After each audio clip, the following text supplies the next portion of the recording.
So Jeff, now we've moved into one of the mini labs where I know a lot of the testing is done. And one of the things that I know people have a little bit of a concern about, at least some people, is that there may be heavy metals in the Milorganite fertilizer. And you can't heat that away with all the microbe activity, right? That's correct, Joe. So what's to prevent somebody upstream from introducing something into the wastewater that has heavy metals in it? What are the safeguards that you put in place so I can feel confident that it's not going to be in my fertilizer? Great question. So we have two different systems that we use to prevent that from occurring.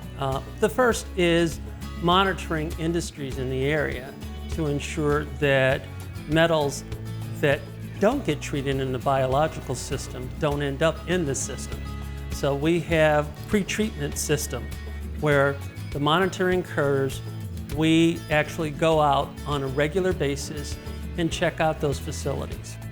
What we also do from a fertilizer standpoint is we analyze everyday production to make sure that those bad actors aren't in there at levels that would be considered harmless. And then there's the issue with pharmaceuticals. That's as big a deal as anything else for a lot of people, and it can come from anywhere. So how do you safeguard those from showing up in your product? The reality of this is that pharmaceuticals and household chemicals will show up in wastewater streams. The systems aren't geared to handling pharmaceuticals. The reality is that the pathway for contamination isn't biosolids. It's typically water. When you see things happening in the environment relative to changes to invertebrates, it's through water, not through biosolids.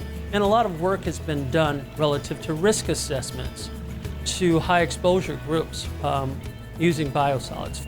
Homeowner using our product would not be exposed to any high risk situations. So really at this point, your role is to monitor it as best you can because it's so ubiquitous. I mean, even people that buy other organic fertilizers, bone meal, feather meal, I mean, the animals ultimately might have been fed something with a pharmaceutical in it that ended up as fertilizer. Absolutely. Unless you cut back on those medicines or find better ways of breaking those down once they get out of our systems. And breaking it down, talk about the pathway from the point that it maybe enters the waste stream to the point that it ends up in our plants or in our stomachs. Yeah, so when you use a fertilizer product, in particular fertilizer like Milorganite, it is coming through the production systems, but that fertilizer is being put on the ground with a lot of other elements.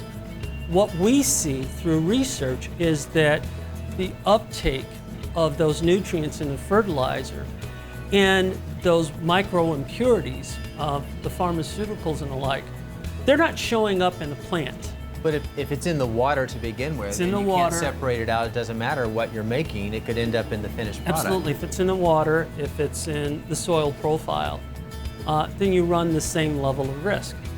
So, but back to the long tail, or how long it takes for it to get to the finished product, I mean, we can pretty much draw the conclusion that we're dealing with vegetables that are safe to eat with the fertilizer product. Absolutely. One study suggests that you would need to consume over 1,200 pounds of corn a day to have an adverse effect from any minute pharmaceutical products or personal care products that might find its way into that crop.